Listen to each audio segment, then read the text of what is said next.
Forget everything you think you know about Formula One. It's a new season, there's new regulations, there's new teams on the grid, and there's a new name for your favorite Formula One podcast.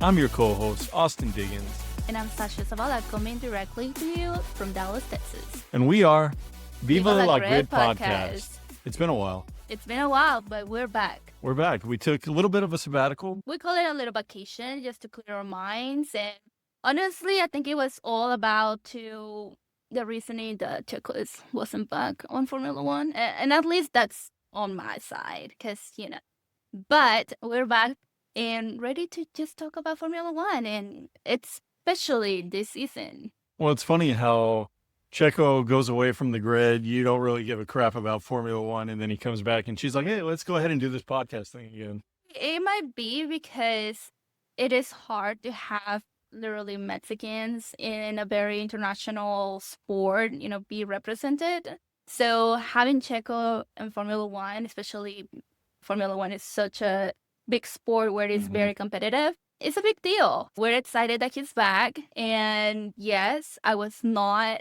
as interested in Formula One in the past year for sure, but he's back, baby, and he is about to take over on this new Team Cadillac.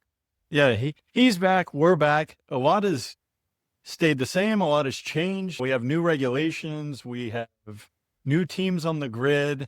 We've got the fact that aliens are real. Since the last time we did a podcast, it seems like that's trending in that direction.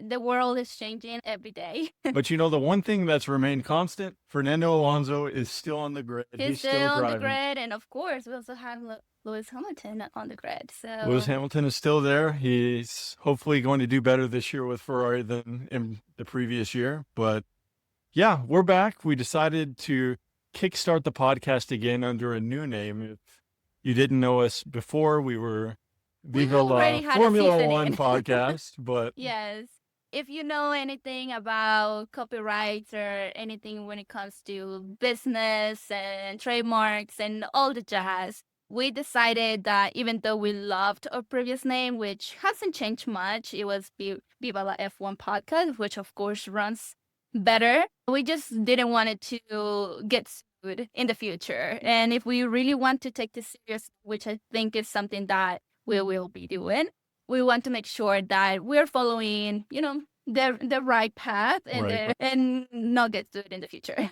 So we're now Viva La Grid podcast. And I think it was we're not only being part of the Formula One sport, but I think in the past few years, we have really expanded to other motorsports as well.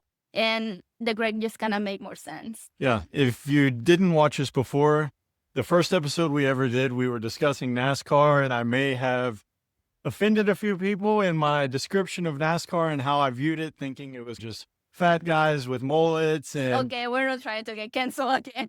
But it's funny because shortly after that, we actually did go to a NASCAR race. Yeah, I was a NASCAR virgin, and until I wasn't. Thank you guys who invited us.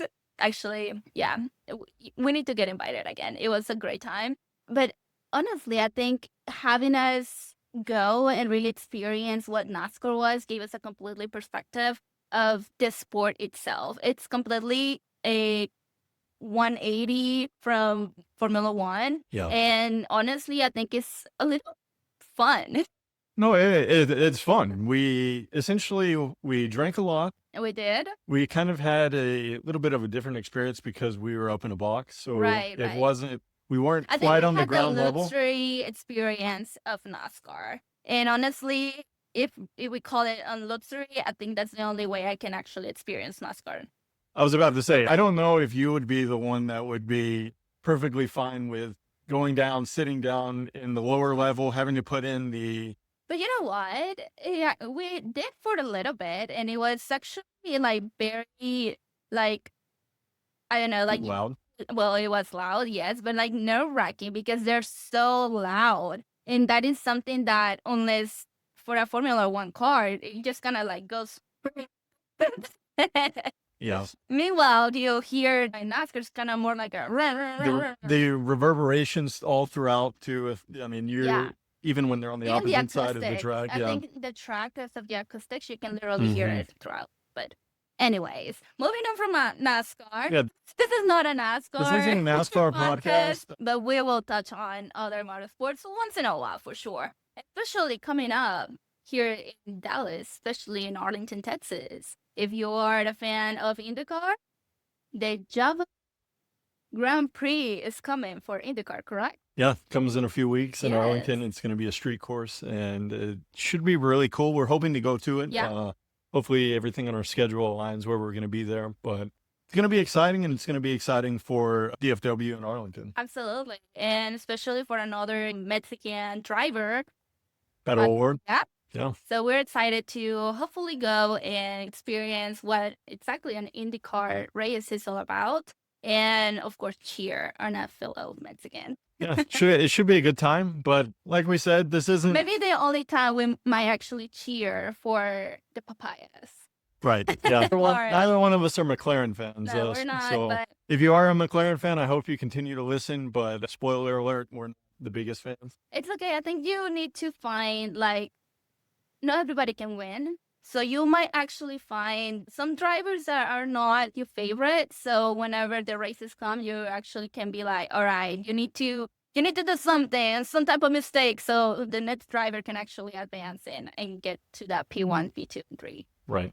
But Yeah. let's discuss how we got into Formula One for people who may not know us. Absolutely. So again, if you are a big Formula One fan, you probably know all the aspects of Formula One. We are not professionals, so we are here to Mhm. kind of like do the bridge of new fans and longtime fans. Right. But if you're brand new and you just started watching Drive to Survive on Netflix, and this is the only reason that you're kind of like getting into the world of Formula One, welcome, because that's literally how we started ourselves as well just a few years ago. Yeah, it was 2021. We were looking for something on Netflix. We stumbled upon Drive to Survive, started watching it.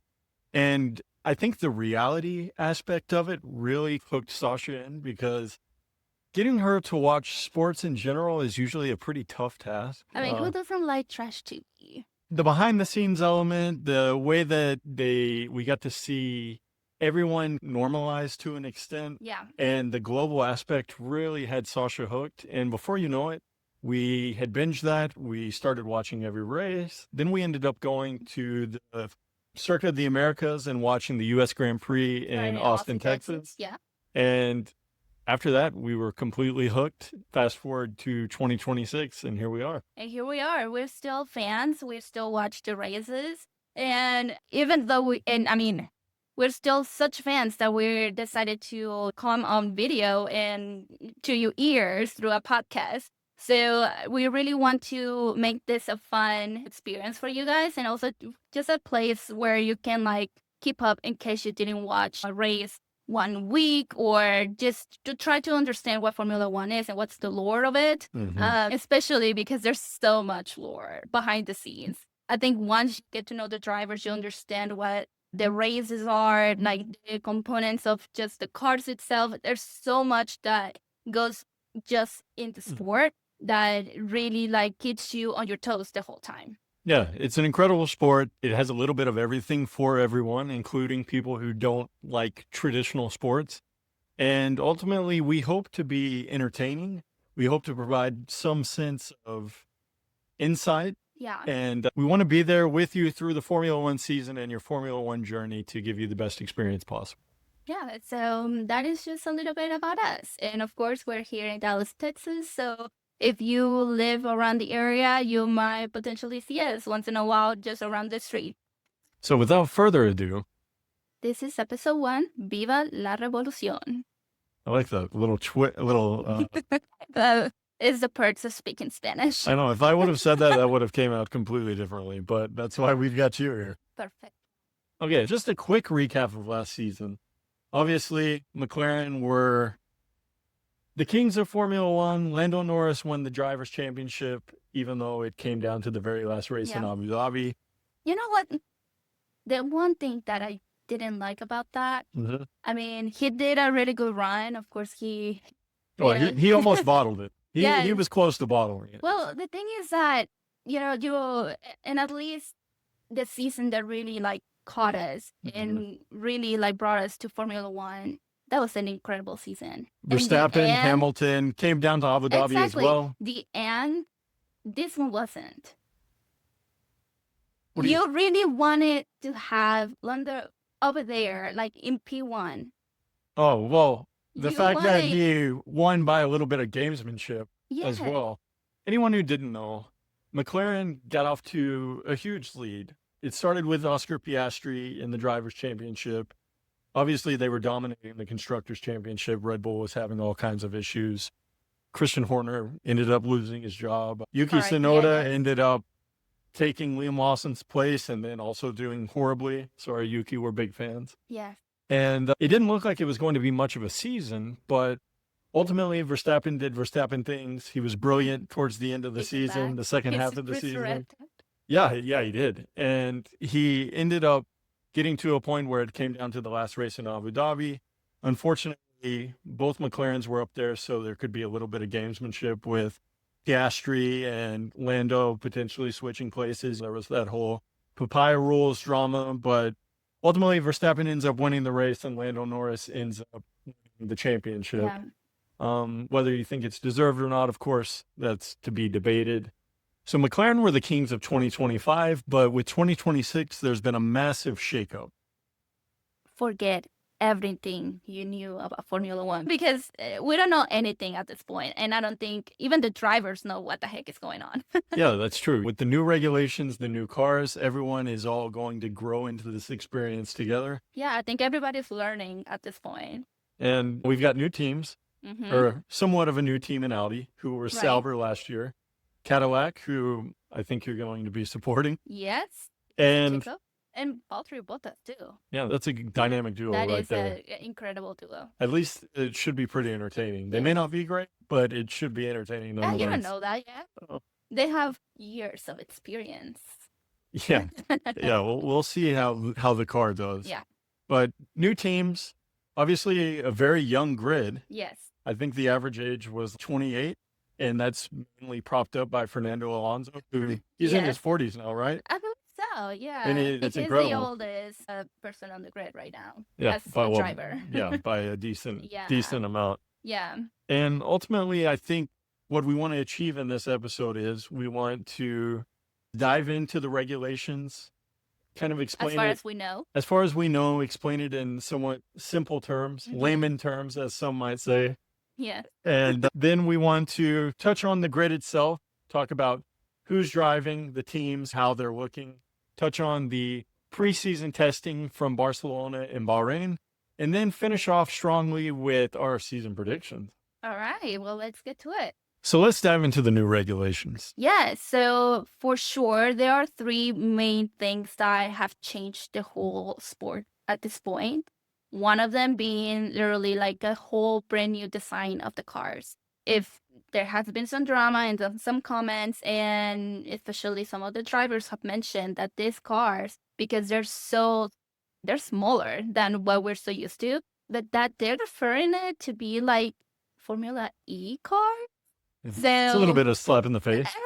I guess, but that is one of the major things that have changed this year, and the drivers have to definitely get used to them. Mhm. Another thing that they have talked about is what they were calling mom at the end of the season, but that has changed. That is what we used to know as DRS, Mhm. and that has changed as well.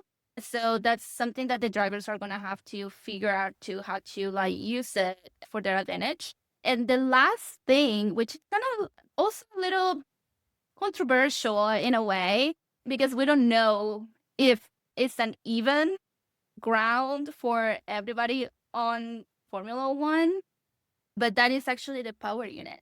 And that is because some of these big automobile companies are now creating basically the power units of these other teams. And some of them have had the chance to test these things before their actual customers. So yeah, those are the main three. And let's start with the new design. Yeah. So The cars themselves are going to be smaller, lighter, more nimble or agile. I remember when we went and watched the Red Bull car down in downtown Dallas when they brought it out and Checo came in driving. And then when we were seeing the cars in Austin, the size of the cars were crazy. Yeah. They were huge. Yeah, they were really big cars. They were huge. They were bulky. You can only imagine how these cars got around Monaco, in the streets of Monaco, and why so many drivers complained and said, this isn't really a race because once you hold track position, you're not going to be able to really be overtaken in Monaco, given how big the size of the cars are. So the cars, I think they said, are roughly like 8 inches smaller, which isn't, you don't really think that's too much smaller, but I think that does make a difference. And ultimately, the cars should feel quicker. I don't know if they actually will be quicker right off the bat, but the cars should feel quicker. They should be more responsive in the corners. The driver should be able to ultimately whip them around a little bit more given the regulation changes. But it is going to be interesting to see if we're able to tell that they're smaller on the actual TVs. Honestly, I think you can already tell. Yeah, they almost it almost looked a little, not go-karty, but it did look kind of strange. Somebody said that it kind of is like a go-kart on steroids, because obviously they have to go so fast. But the whole point of this, especially with these new power units, it's the evolution, and we did mention revolution for this episode. It's the evolution of the future of Formula One. Sure, but like anything, not to get too into the weeds with AI and robotics and the evolution of technology, sometimes we might tend to go a little too far. And with that, maybe we kind of devalue certain products. And so I'm hoping that with this evolution of the car, it doesn't ultimately take away from what we love about the sport. Well, that's one thing. Like, I think you do have long-time Formula One fans that are so used the to V10 engines, the ones that... Well, they're so used to, and I get it. You want to get on these cars, and it is an engine machine, and you want this to be completely just like about driving, because that is the whole point. It's the talent of the driver, is the talent also of the engineers of how to prep this car.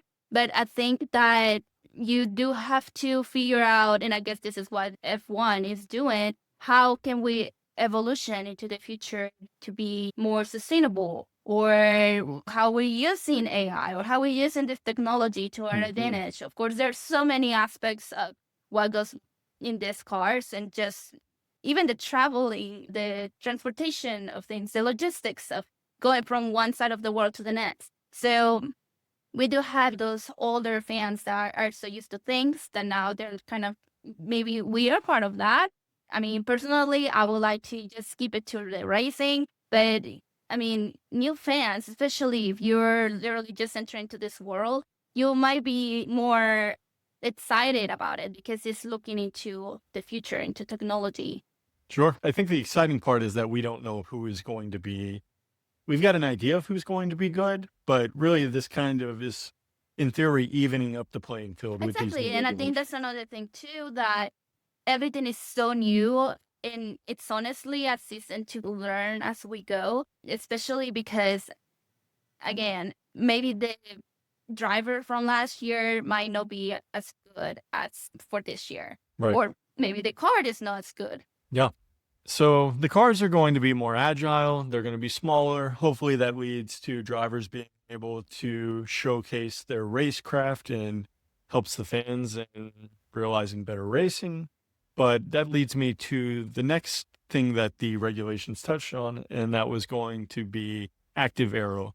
Formerly, in prior seasons, we got DRS, and DRS was pretty controversial to some. Some liked it, but it stands for drag reduction system. And ultimately, if you ever seen a Formula One race, it's basically whenever you see the car on a DRS zone, and that car, the wing in the back opens up. Yeah. And the main reason for that is because it lets the air basically cut through it makes the cars faster. Yeah, the rear wing flap opens, the speed burst within the DRS zone occurs, and cars are able to gain significant ground on the car ahead of them if they're within a second. Yeah. And now what they've done is they've made it where the rear wings and the front wings actually can adjust and open up, which is going to be pretty interesting. On designated straights, drivers can flip the open mode and it'll allow the wings to cut and drag and gain top speed. So But I kind think of what you similar, but said, you don't have to be within a second yeah, anymore. I think the main takeaway here is you adding an extra set of wings to open up to allow more air. And Mhm. also, you don't have to be as close to your competitor ahead of you. I think at this point, you're gonna have to, the drivers have to figure out a way to really take those, I don't want to call them DRS areas anymore because they're not DRS, but you have to figure out how to use it to your advantage and how to time-wise, correct? Sure. Yeah. So there's no more waiting for a second gap like we did with DRS. Everyone's going to get that speed boost regardless if they're within a second. And the drivers will time it themselves. Hopefully it creates more battles. Hopefully more overtakes. I know sometimes we got in those DRS zones and we kind of saw boring racing and it really messed up the product. But hopefully it allows for more fun for the viewers and for the drivers. Well, I can already tell you it's a little bit boring because we're not gonna have hot moms anymore. Yeah, I think the mom's terminology, which we're about to get into when it comes to the power units and overtake mode, the mom terminology, they didn't take long for them to realize that wasn't going Eh, to fly. it was flying with me, but I get it. I mean, open up your mom. No. Anyway, Yeah. So, with that said, the next thing that we'll touch on is the power unit changes. It's still going to be a 1.6 liter V6 engine, but now it's going to be a 50-50 split. So you're going to have 50% gas, and yeah, then the 50% is going to be what? energy. Electric. And so ultimately now, because of that, the gas engine will make less power, the electric motor will kick in, and it's going to allow for more of a battery boost. And so I think there's going to be a lot of playing with the energy components even more. It may even feel even more like a video game for the Well, drivers. that's the thing. They have to learn a way to preserve energy Mhm. and to figure out how to create this new balance between both things. Yeah. With their braking, with their lifting, coasting off the throttle, I think they're going to be doing a lot of, I guess, playing around with their techniques to try to get that energy back to where they can then utilize it to either overtake or Right. really gain ground. It's going to be pretty interesting. I know Mercedes had a little bit of a controversy throughout the preseason with their power unit and how certain teams decided to protest based on their compression ratio. They said that, I guess, when the test was occurring, it was occurring under a certain degree temperature. Not to get too technical, but Yeah, basically the FIA came out and said that this is going to be okay. And they were then already cheating. Mercedes has been tired of not only losing Lewis Hamilton, but since Lewis Hamilton and Verstappen, when we previously discussed, Yeah. that drama, they really haven't been in the mix of things lately. Right. So what you're saying is that they're the New England Patriots and they're going to try to find any advantage they can, even if it is legal. But that's where we stand right now. Overall, I guess you can say Formula One's gone greener, right? Yes. It's gone safer. Hopefully the racing is going to be closer with the smaller cars, the more active aero, these power units and drivers figuring the limits of what they can and can't do in the cars. But we don't really know. That's going to be the beauty of it. The regulations have completely evened up the fields in Yeah. theory. And hopefully we see new teams that we never expected being competitive. Well, hopefully. And with that, I think I want to kind of touch on we're moving on to teams and the drivers and everything. But I think that last year itself, we did have such a big number of rookies on the grid. Mhm. And once again, these drivers come from like Formula 2, Formula 3. To get into Formula 1, it's already a completely big change for them. So they already had to get adjusted Sure. to a completely different car, completely different regulations to what they were used to last year.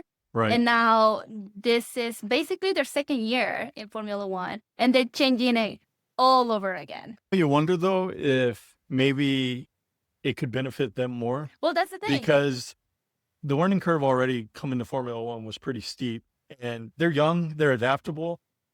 What about guys like Lewis Hamilton, Fernando Alonso, these guys who have been used to driving a certain way for so long? Now things have completely flipped on their head. I think almost this probably favors younger drivers who can adapt, who can get used to things quicker, who aren't necessarily relying on everything they've previously known. Yeah. They may have an advantage here. Yeah, that's kind of why I wanted to bring that in, because it could potentially be more advantages for them, especially because they can be more adaptable, Right. or they're more open to just basically learning a completely different way to comparing to other drivers that have already been in so many like different cars or learned different teams. Yeah. And again, Formula One, it is a sport that changes every season, or it's always changing at this point. Right. So I think it could be a very good thing for the rookies for sure. Yeah. So with that said, let's touch on the driving grid, the teams, who their driver lineups are, and potentially, I guess, some new teams and what's changed. So again, we actually have a brand new team on the grid. And Okay, you want to start on it? Wow. yes. Well, the brand new team, and right now they're calling it America's team. So this isn't the Dallas Cowboys, Okay, we're not gonna talk about this. who aren't America's team, by the way. Let me just, as a Philadelphia Eagles fan, we live in Dallas, Okay. but we're not Cowboys fans. Let's get that out of the way right now. Cheerleaders fans, for Okay. sure. But yes, we're taking the title, even though I'm not 100% on it just yet. I know I am being a fan of Cadillac right now. Checo's back. But what happened to Haas? People forget that Haas is literally an American team. I don't think anyone's forgotten. I think maybe you've forgotten. No, that's the thing. Everybody's like, oh, so excited for Cadillac and the American team is coming, blah, blah, blah. But I'm like, wait a minute. We already had an American team on the grid. I think once Gunther Steiner left, everybody was just kind of like, well, I guess we'll move I get on. it, but it's still, they're still on the grid. They're still fighting. And I think it's important to still keep their American audience. Sure. And they're being through many different hard times throughout many years at this point, and they're still alive. So kudos for them. Okay, so Cadillac, Checo, Yeah, and Valtteri Bottas they're back.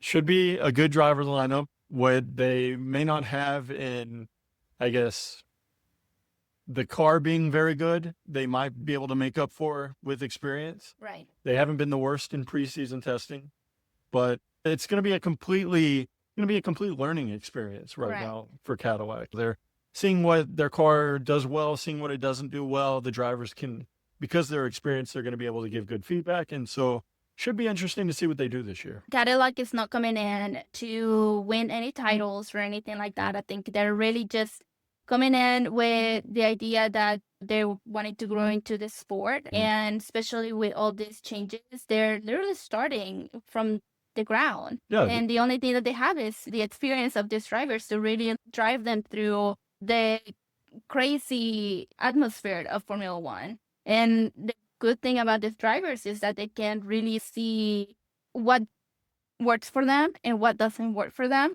Yeah, they should be able to give good feedback on the car, especially since the car was basically made from scratch. Correct. Them being a new team, the experience of the drivers is going to come in handy because I don't think they're going to be particularly good.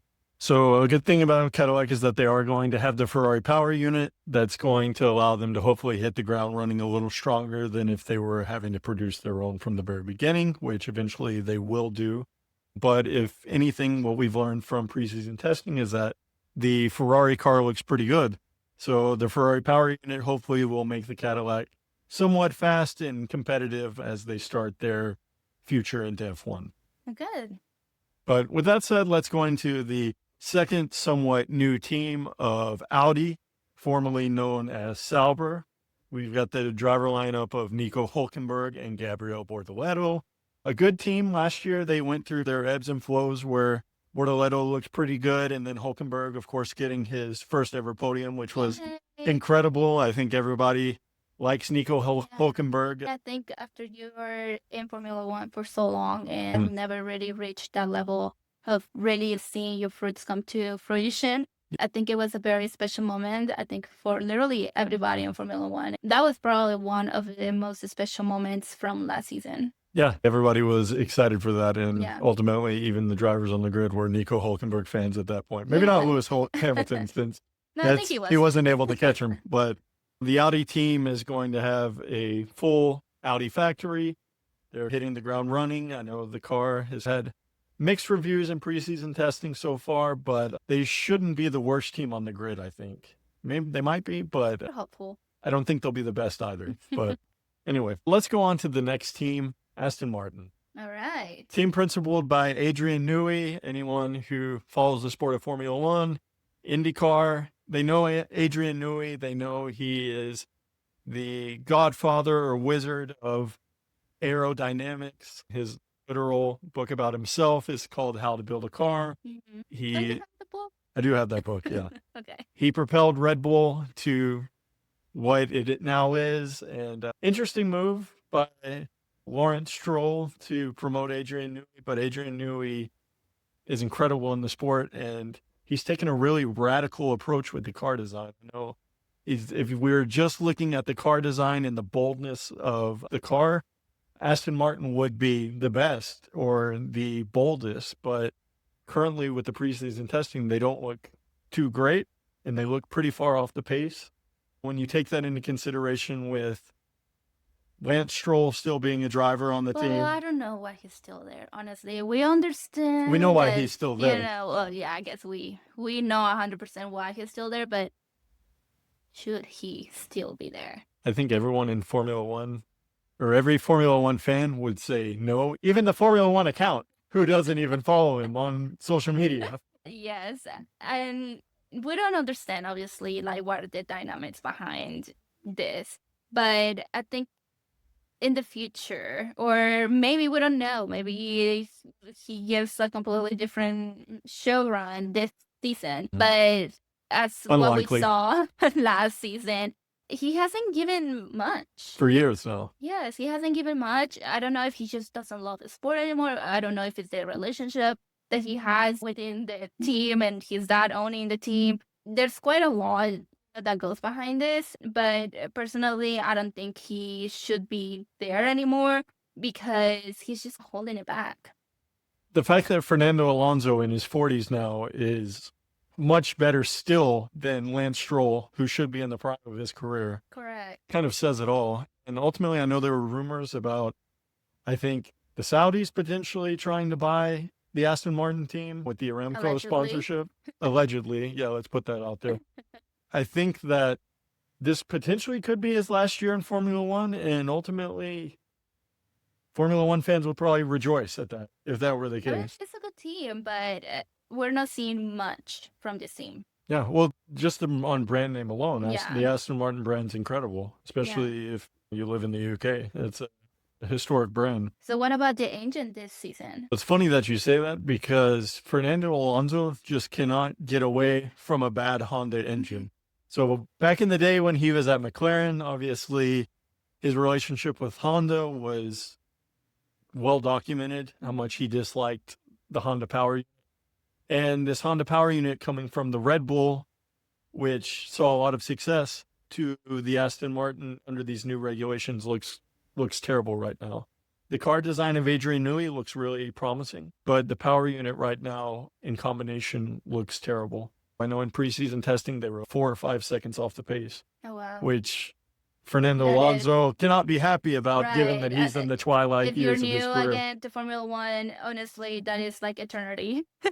It is, yeah. That's like Nikita Mazepin coming down the back. Yeah, no, you definitely don't want to be that behind when it comes to Formula One. Right now, Aston Martin is kind of being speculated to be starting from the back. A lot of people were looking at them and saying they should be pretty promising, maybe a dark horse, and maybe they still will be later on in the season. But right now, that Honda power unit looks to be holding them back. Okay, so who should we move on to? I guess we can talk about Alpine. Okay. If you've watched Drive to Survive at all, we've just started watching the newest season. You've kind of seen that there's a little bit of controversy with the Alpine team, whether it's who their second driver is, having all the reserve drivers, who actually is running the team right now. Now the rumors of Christian Horner potentially trying to buy Alpine. So there's a lot of news surrounding Alpine, and it's not Storm necessarily, brewing in Alpine at the moment. it is a storm, but their drivers right now, Pierre Gasly, who we like. We like we love we Pierre like Gasly, Pierre. but we also, personally, I think he could be somewhere else at this point of his career, and unfortunately, he hasn't hit that. Well, I mean, he had it for a while, especially with Red Bull a few years ago. So he's just kind of there too. Yeah, he's kind of been in limbo in Yes, Alpine. yeah. And so you have Pierre Gasly and Franco Colapinto, who we know from last year with his back and forth with Jack Doohan. It seems like he's the guy now, but we may not be long. It may be short-lived, especially because Flavio is calling the shots, and he seems to be.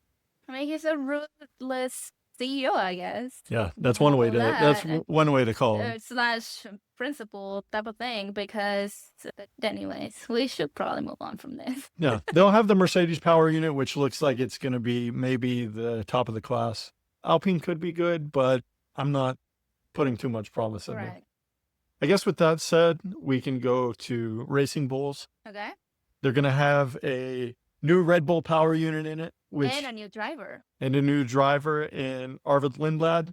I think that's how you say his name. Lindblad. Yeah, Lindblad. Yeah, I think so. Arvid Lindblad. So they'll have Lindblad. They'll also have Liam Lawson. Yes.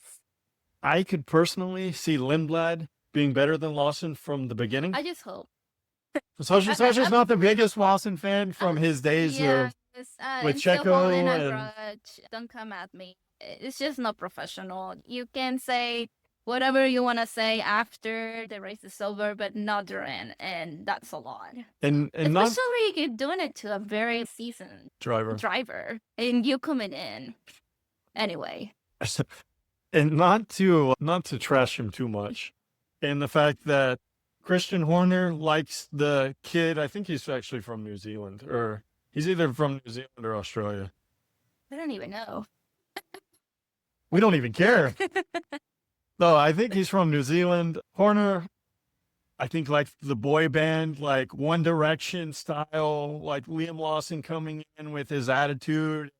You thinking he's going to be the hot thing. You already saw what that really called for him, and honestly. Well, yeah, they've worked out the same, both of them, between both of them. So I don't put a lot of stock in the Racing Bulls. I think Lindblad, like I said, from the jump could end up being better than Lawson right from the beginning. And I don't know.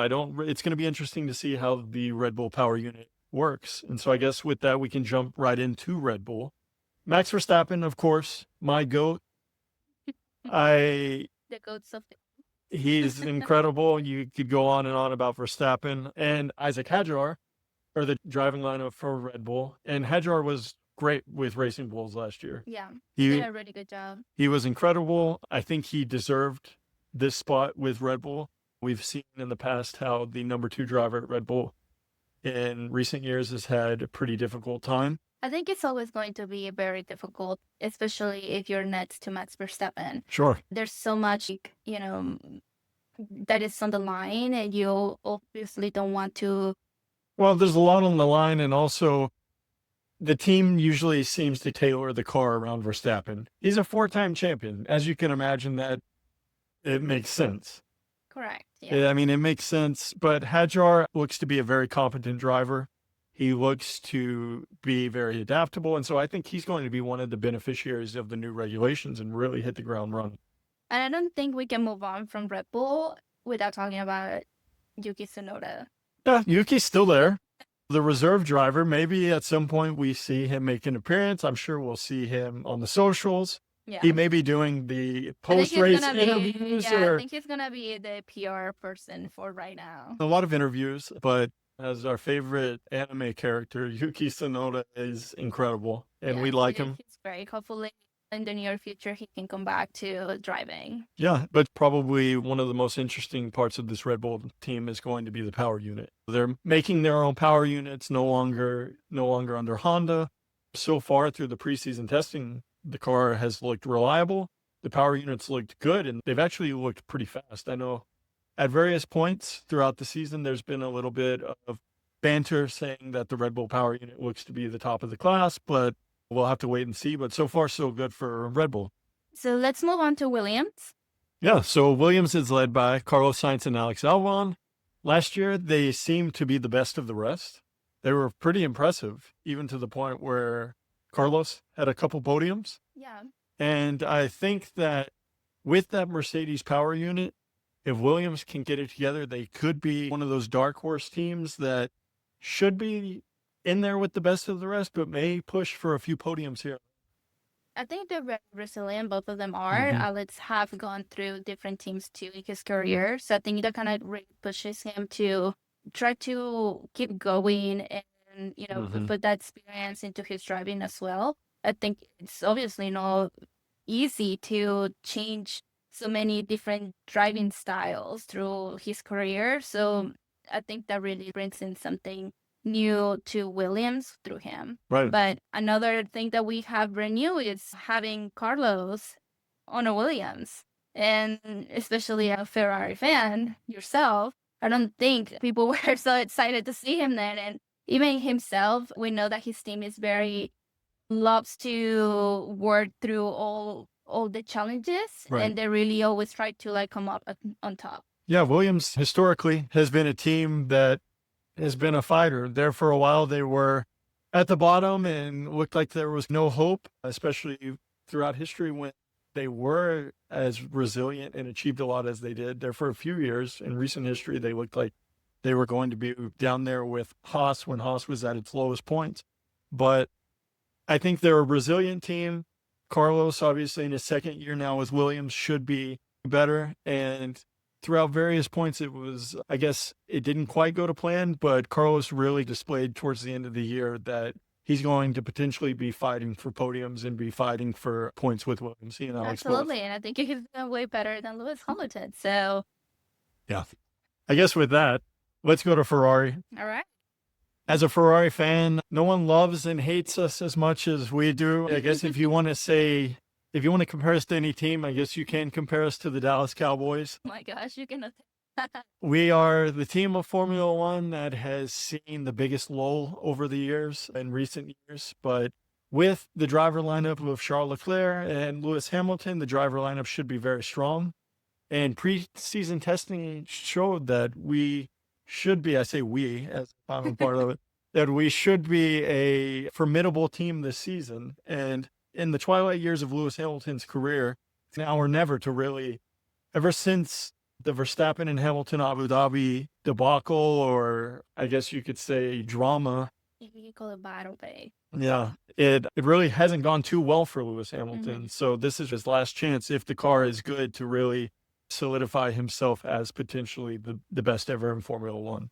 So touching on that, do you think that he made the change because potentially he's looking to retire? And well, the greatest have always been part of the Ferrari family before, their retirement. So is this hinting towards maybe looking into the future of Lewis Hamilton retiring, or is this just a whole just because the team is better, which I think, I don't know. No, I think the Ferrari name itself was, the appeal of going to Ferrari was in itself a reason to go. But Ayrton Senna, Schumacher, a lot of the greats have driven for Ferrari. So Right. Lewis Hamilton putting the stamp on his career, winning potentially the 8th championship at Ferrari that would pass Schumacher, that really would solidify him as the greatest of all time. Unfortunately, now that he's dating Kim Kardashian, I don't think that's going to be, I think he might as well be done. Well, that is something we didn't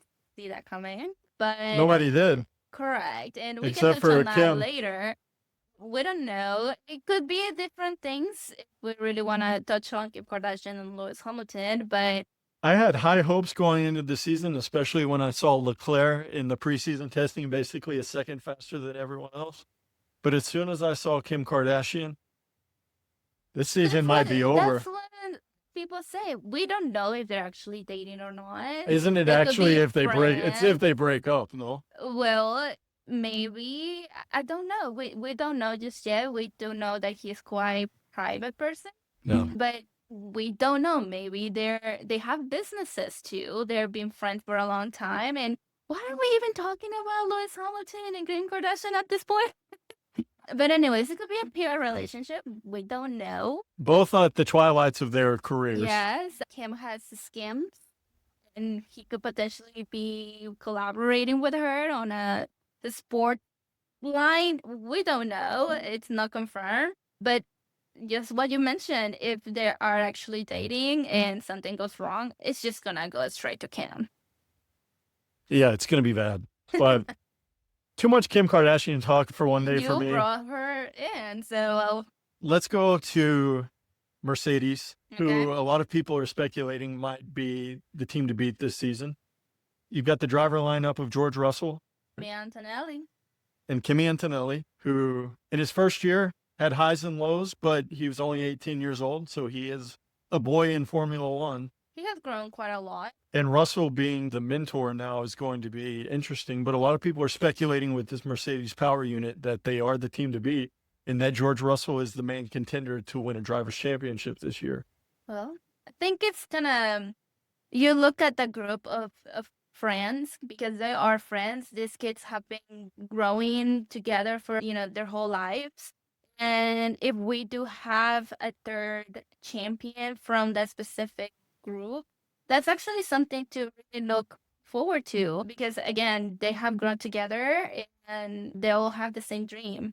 And Yeah. at this point, we've seen Max Verstappen, we have Lando Norris now, and if it's George Russell this upcoming year, why not?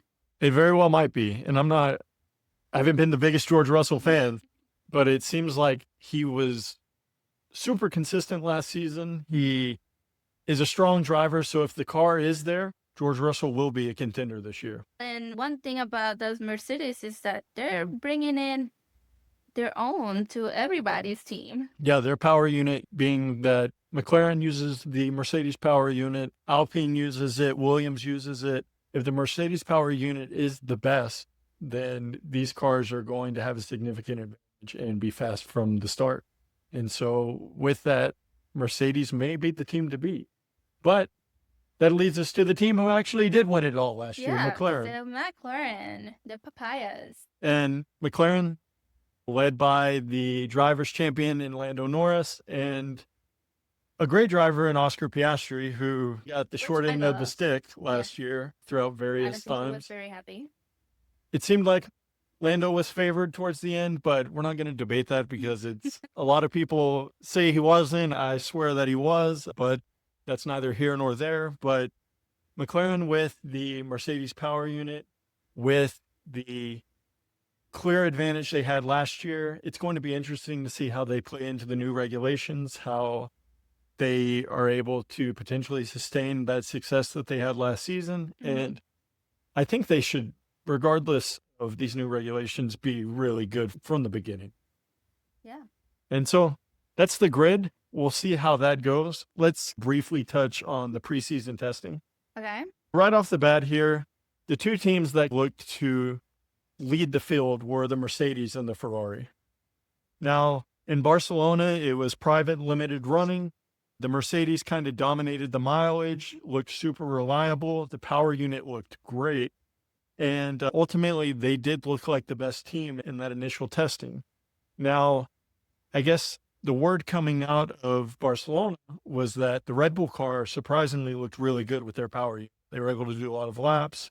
The car looked pretty fast. And for a team that was bringing in their new power unit, they seemed to be ahead of schedule, actually.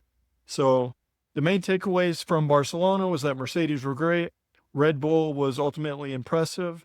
And I guess one takeaway in the opposite direction was that Aston Martin, who a lot of people viewed as a dark horse, could barely get any laps done. Yeah. And that's a problem when you're testing new the new aerodynamics, the power unit of Honda, taking a bold strategy with the car, you could be really behind the 8 ball there, and it looks like they are. And that really sucks. Yeah. So Barcelona was great for some teams, not great for others. I don't even think Williams ran in Barcelona, did they?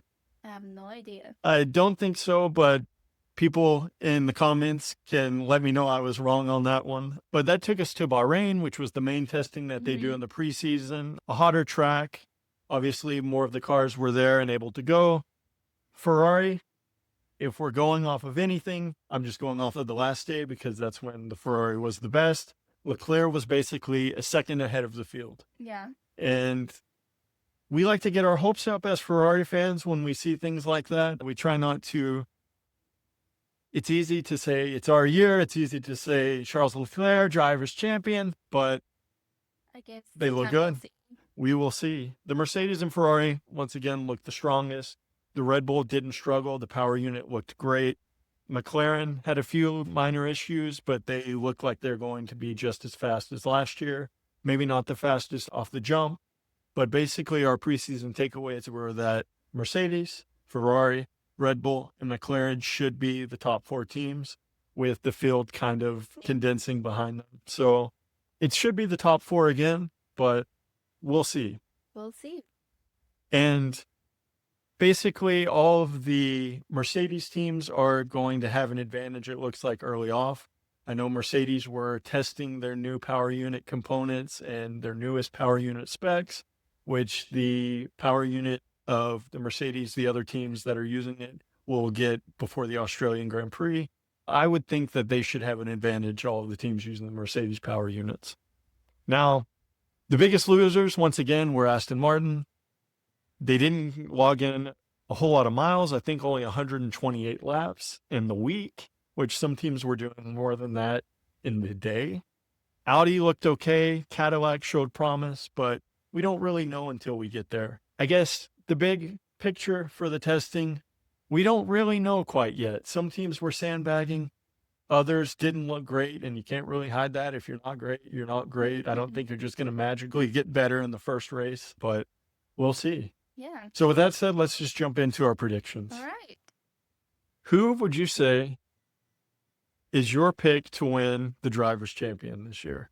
This year, with everything that we have seen so far on testing and knowing all of the things that we just talked about on this whole podcast, as a good guess that could potentially happen, I'm going to go with the prediction that you gave me earlier with George Russell. Oh, that one hurts. I know, but if the machine is looking pretty good, and he's not a bad driver. He's a good driver. And if the yeah. power unit's as good as it is, I would expect him to be more consistent than Kimi Antonelli, if that is the best car. Yeah, so I think that's going to be my prediction. I cannot put Checo up there because it's just not, I cannot do that with the right state of mind. That would be a total homer pick. Yes, at that point it'd be like, yes, the Mets again, 100%. But yeah, I'm going to go with George. You're going with George Russell. I think my prediction for the Drivers' Championship is Max Verstappen. Of course. I wanted to say Charles Leclerc. He just got married. He's going to get a bump because he's a married man now, so he's probably going to even do better. But I have to go with Verstappen.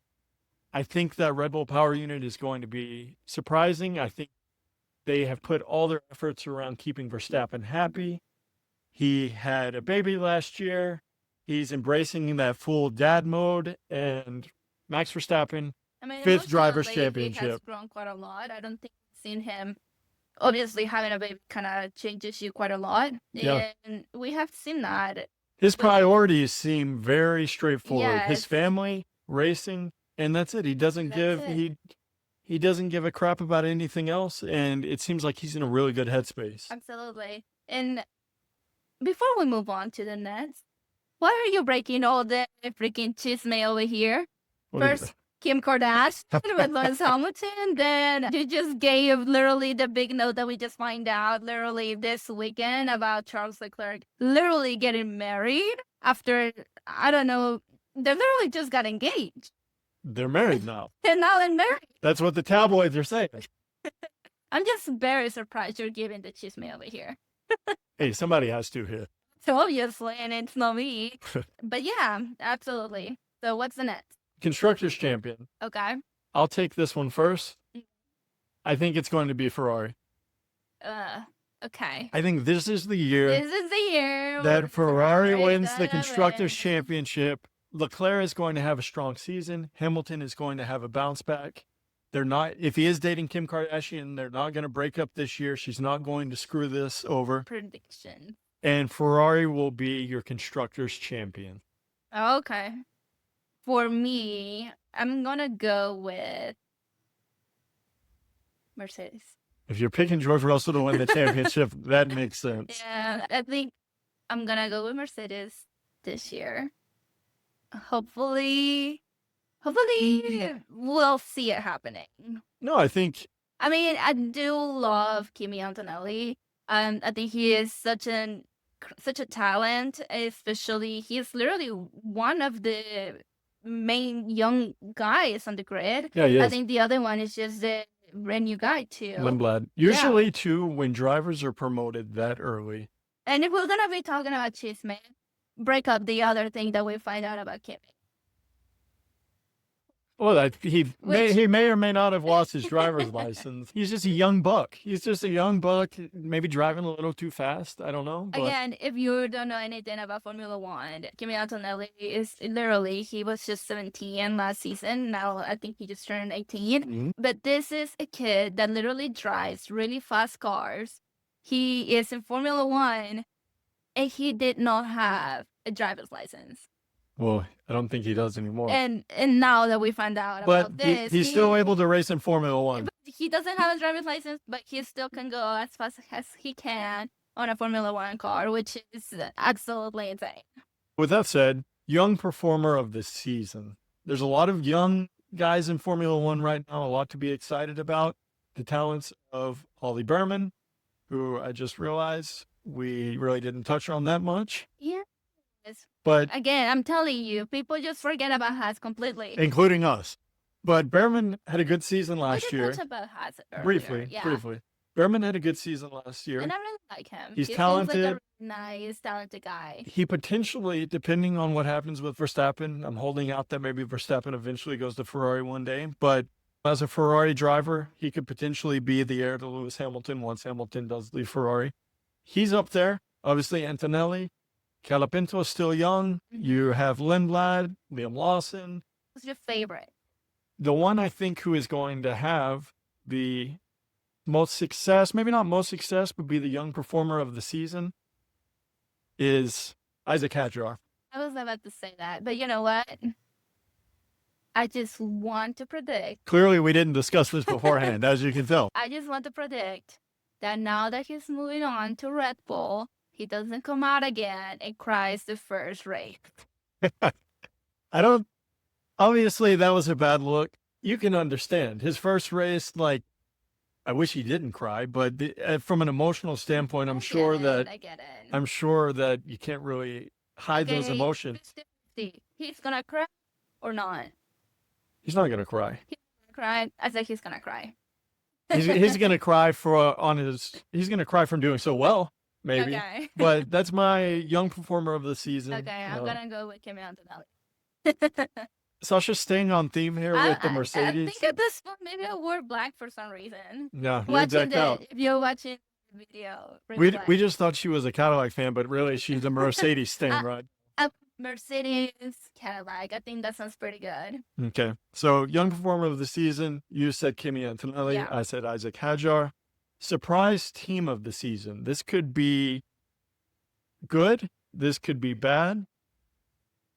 Which Surprise team. direction do you want to go here? What do you mean by that? Like, Surprise team, one team underperforms, what team overperforms, what? who's gonna do good? Who's gonna do bad? Either or, whichever one. You don't Okay. have to go, you don't have to signal. I want them all to do good, but I understand not everybody can win. Still, underperformer that we could potentially be like. Right now, they're being in the top 5, but somehow ends up at the bottom. Okay. Which team do you think might fall in that direction? What about if McLaren does? That's bold.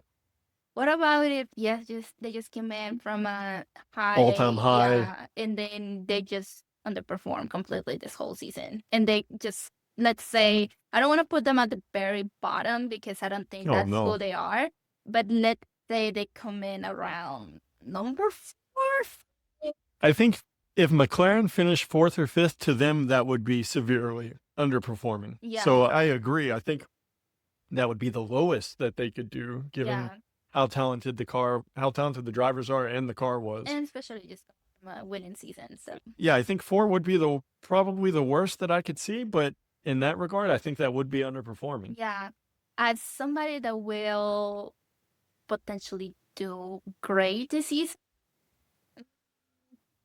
I really want to root for Haas. Okay. Yes, I want them to be up there. I want them to do their best, especially with this new tech driver and Yeah. everything. I want them to really put their money and get their fan from the freaking Cadillac. Cadillac's going to take away some of the Haas fans for sure, but I'm going to say this. Have to be like a whole like Cadillac turnover. But we understand Cadillac is a big brand. It's obviously a very well-known brand all over the world. So of course they're gonna jump in right away, especially in Mexico. All the Mexican fan base is gonna jump in right away. But here in the Americas, in the USA, I hope that they still get their fan base, their loyal fan base. I think the fans who are loyal to Haas, though, have remained loyal to Haas because Correct. Haas was terrible. Now they're actually pretty decent. Yeah, so that's who I really want to see them do really good. That's Well, at least better than last season. Haas was going to be my pick for a surprise team in the midfield. I'm going to go in a negative direction here, and I'm going to say that Aston Martin is the worst team on the grid this year. And they're just going to stay there. I want to say that eventually they make improvements, but it seems like that Honda power unit is going to be so bad and that they got these new regulations so wrong. And that as much as I like Adrian Newey, as much as I like the boldness of the car design, you're not getting a lot from Lance Stroll. And if Fernando Alonso is not happy in that Honda power unit's crap, then it could be really bad for Aston Martin. Yeah. We'll leave it at that. Yeah. Haas would have been my surprise team in the midfield as well. Yeah. What do you think the biggest drama or takeaway from the season is going to be? The biggest headline grab of the season? If we're looking in a crystal ball and we are going to predict, what would you say the biggest headline would be this season that is dramatic? Oh my gosh. You can already ask that because there could be quite a lot of things. I mean, if I brought in a very moment from last season, I think that was the whole like Christian Horner literally getting fired. That was something that probably I wouldn't ever expect. That was a shocker. Yeah. So if anything, who knows? Maybe Zach Brown is the CEO anymore with McLaren. I don't know. That could be something that could potentially happen. But if that would be, I think we give that a 1% chance.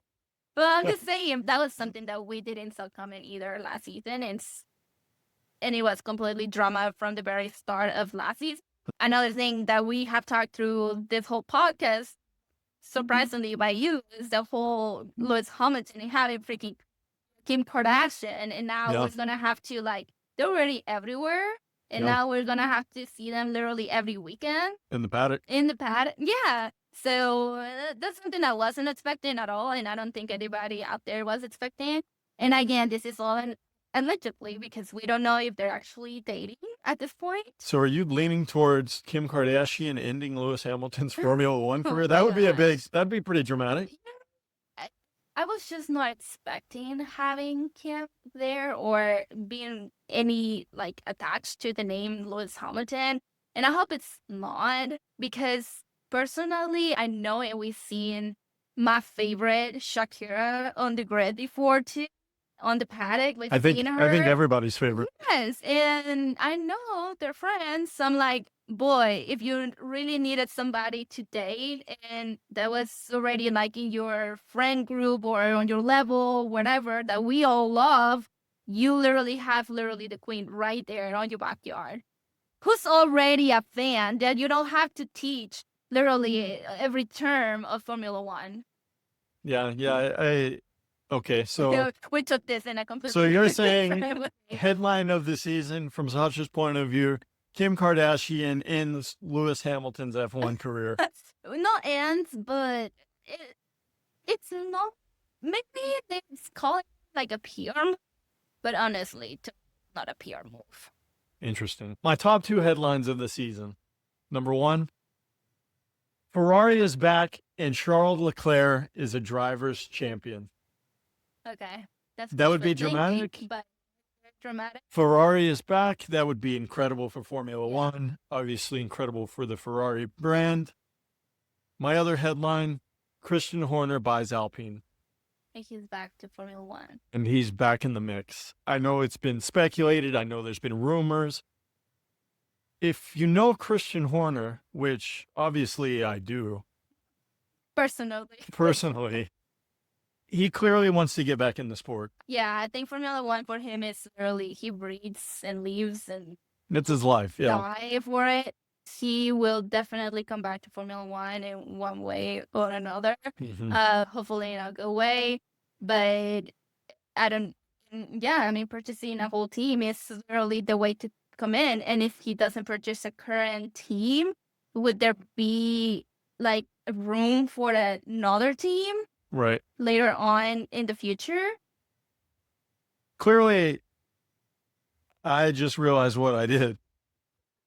I picked Max Verstappen to win the Drivers' Championship, and then in talking up Ferrari, just being on a high, said the biggest drama would be Leclerc winning a championship and Ferrari winning the constructors. Yeah. So here we are. There you go. Well, I think these are our predictions. With that said, the podcast went a little long, but ultimately we'll try to keep it shorter. We'll try to keep it a little more concise. And I think that'll wrap up the first episode. Again, we are back. We want to really keep this consistently. We want to be a cool, fun place where we can just like talk BS about Formula One and what's happening. I think it's always really hard when it comes to literally the first episodes because once again you have to set the ground and you're introducing yourself again to either previous or new fans. So once again, it's kind of like you have to relearn everything, and especially this season. So once this season starts, there's always something new, and hopefully we'll not be talking all of this like terms and all these new changes, because at that point it'll be more like what just happened instead of what just changed. Right. Every podcast from here on out should be a little better than this one, and definitely probably a little shorter. Ultimately, we hope that you follow, you subscribe, you like our content, and you come along with us through the F1 season and your F1 journey. Yeah, So, thank you so much again for watching. If you made it all the way to this point, thank you. thank you. And we hope to make it a fun, exciting, Enjoyable experience. enjoyable experience for you guys. All right, guys. We'll see you in a few days for the Australian Grand Prix. Yeah. And we're back, baby.